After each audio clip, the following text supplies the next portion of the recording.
We hear a lot about how we need a cross-partisan approach to take on the elites. So we need to not just look at, like, the squadron, but we need to keep a close eye on any sort of Republicans that might want to take on entrenched power with us. And I've seen plenty of folks like on Greenwald promote people like Blake Masters here, or other Peter Thiel associate candidates with free contributions of publicity. And let's just take a look at what we're signing up for, what our allies in this fight against elites are. Blake Masters here with Tucker Carlson. If you're Nancy Pelosi and you're already one of the richest people in the country and you're Speaker of the House at the age of 81, what's kind of the point? I mean, why wouldn't she just stop doing this voluntarily? What does that tell us about her? That is, stop it, Bradley. Well, it tells us. But that thing, why wouldn't she do this voluntarily, is Tucker Carlson making what should be a widespread thing where we decide, yeah, you don't get to hold stock if you're a representative, and making it about Nancy Pelosi's individual corruption. And that is not going to be fruitful for anybody but the right wing, because we, of course, know that all these people are invested. And Pelosi, absolutely. Make her the face of it. We saw this with what's her name? Kelly Loeffler. That was a huge talking point and news story going into the Georgia runoffs. And look, like if Tucker wants to make Nancy Pelosi the face of this, look, I'm fine with making Nancy Pelosi the face of this. But we can't be just about why doesn't Pelosi do this individually. It's because she's a capitalist, Tucker, because she believes in the free market. And like everything that your show promotes and everything that Blake Masters is going to promote. And it's the same reason he has someone on like Jimmy Dore or whatever to talk about like just like the individual corruption of these Democratic leaders, because that serves this exact, like, look at these elites that are separate from the exact project I'm trying to push. And so this is protecting capitalism from indictment by making this about individual corruption. And you'll see Blake Masters repeat that over and over again. She's really corrupt. And unfortunately, the problem goes so far deeper, right? It's not just Pelosi. No, it's so many left-wing Democrats. They're corrupt and they're hypocritical, so much so that there are terms for this, right? Champagne socialist, limousine liberal. Look at Elizabeth Warren, who's in the news this week for attacking our country's richest African-American entrepreneur, a successful businessman who's on track to pay $12 billion in taxes this year. Yeah, I'm talking about Elon Musk, of course. And Elon has done more this week for America than Elizabeth Warren will do in her lifetime. And she has the nerve to criticize him. So I'm just sick and tired of this. And if you're sick and tired of it, if you're watching at home, you're sick and tired of the corruption in D.C., help send me into the U.S. Senate. Go to blakemasters.com. Donate as much as you can to my campaign. I promise you, I will put an end to this. Yeah, I mean, well, we're certainly, for really quick, I mean, if she's getting better returns than Warren Buffett is there some way for the rest of us to benefit from her stock picking prowess? I mean, she's a savant, obviously. She seems like she's got dementia, but no. How can she become our CNBC anchor? Oh, my gosh. Well, we do need to retire her from her job. I mean, she's been in office forever. We need term limits. We need a new changing of the guard. These people. Tucker Carlson's really bad at making that fake surprise face when he's like, "Oh, I can't believe Blake Masters can say this on my show." African, but he's white. But no, I think choosing Nancy Pelosi is a good vehicle to allow your audience again to fill in the blanks for what they want to view as the problem. Like, is the problem, like from the Republican standpoint, a Democratic senator like Nancy Pelosi being a hypocrite, or is it just like this specter of capitalist corruption that exists in our entire system? And in this case, Nancy Pelosi and other senators like insider trading, essentially, with knowledge that they get at being politicians. And they're just like, the right wing is just not interested in that second part.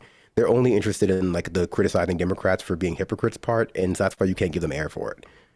Newsweek, Elon Musk's net worth rose 600% to $175 billion during the pandemic. So yeah, $12 billion, Blake Masters. Like, I will say this, I don't know if that's more than Elizabeth Warren has contributed. Maybe it is to the American people. It is more than Elon Musk has ever contributed to the American people. Whenever Elon pays taxes, that's more than he's contributing than when he's I think we can safely say that Elizabeth Warren has contributed less in terms of that. That when he's scamming municipalities to build bullshit tunnels, saying that, oh, this is going to be buses, it's going to get this way. Oh, no, actually, it's going to be for our cars and for a Kendall Jenner photo op in Las Vegas, right? Like this guy is an absolute charlatan. I mean, it'd be nice if we can get both parties to be on this board. But at this point, like, a goal should be any Democrat local politician that's working with this charlatan and giving him funds should be ostracized, because he actually doesn't prove what he needs to prove with regards to, like, producing. And like the Las Vegas thing is a great example of it. I mean, the only thing you can really say for like Tucker Carlson and his guests is that like they're empowered to do this by Democrats and Democratic aligned media who feel like it's their job to like run interference for the corruption of Democrats due to like the larger system of like, well, Nancy Pelosi might be corrupt in X, Y, and Z ways, which definitely have a cascade of effects on the rest of like what she supports. But if she weren't there, it'd be a Republican. And so all you can do as somebody who is like not a fan of the Republicans is to pretend or adjust your like sense of what corruption is to not account for these obviously corrupt things, as opposed to like, you know, hold Nancy Pelosi or Democratic politicians to any real level of accountability. And so like, you know, Tucker Carlson is given this power by a lot of like platforms that refuse to make even the most basic individualistic arguments about the corruption that goes on. But in reality, like that doesn't necessarily, you know, track with his history of supporting anything else. Like he just like points to like one individual who's doing a bad thing and then goes like, oh, well, like, isn't it terrible that Nancy Pelosi doesn't support what is it? You know, congressional limits on like insider trading, or it doesn't, like Kamala Harris doesn't support like the border security enough or whatever stuff. And like, you know, they'll jump for one of Democrats will jump for that latter thing sometimes, but certainly not that former thing. That kind of also shows where their real like politics lies, in my opinion. So in many ways, they just give the Republicans this kind of power.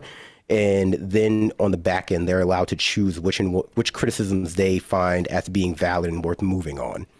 Yeah, I agree. And I think that's a good example of why like this sort of, in my opinion, cross-partisan thing is fruitless. Because what does Blake Masters emphasize? That actually Elon Musk is really cool and unfairly attacked, and Nancy Pelosi is just personally a problem, and in addition to these left-wing hypocrite Democrats, rather than just saying, why don't you say this, Blake Masters?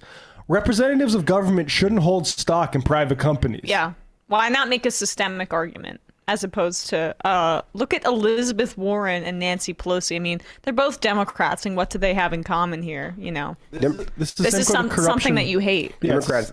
Well, because if he actually wins, he doesn't want to have to not invest in everything he's invested in. He doesn't want to drop his stocks and his whatever he's got going on. I mean, the guy is literally the what is he, like the head of the Thiel Foundation or whatever. Exactly.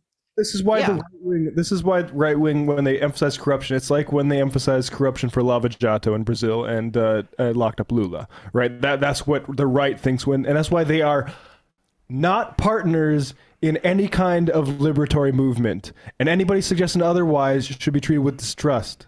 It's weird though that, like, I mean, you mentioned that the right wing is the one who emphasized that there was the corruption when it comes to Lula da Silva. It seems like the person I mentioned earlier in the clip has a significant overlap with that argument, by the way.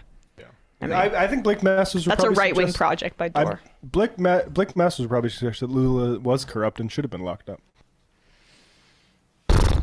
I'm looking at Blake Masters' background here. He's the same age as me. Jeez. Wow. He also met Peter Thiel at Stanford, literally the same time period that I met Sam Seder in front of the old Midtown offices in Manhattan for the first time. Sam Seder? Who's that? Yeah, who's that guy? Yeah, man, my life could have gone a very different direction if I had met Peter Thiel at Stanford. Exactly like normal people do. They all, like all these normal people, they love to meet venture capitalists at Stanford and the working man. If you didn't have the good sense to meet a billionaire or be born a billionaire, I don't know how you could possibly blame anyone other than yourself.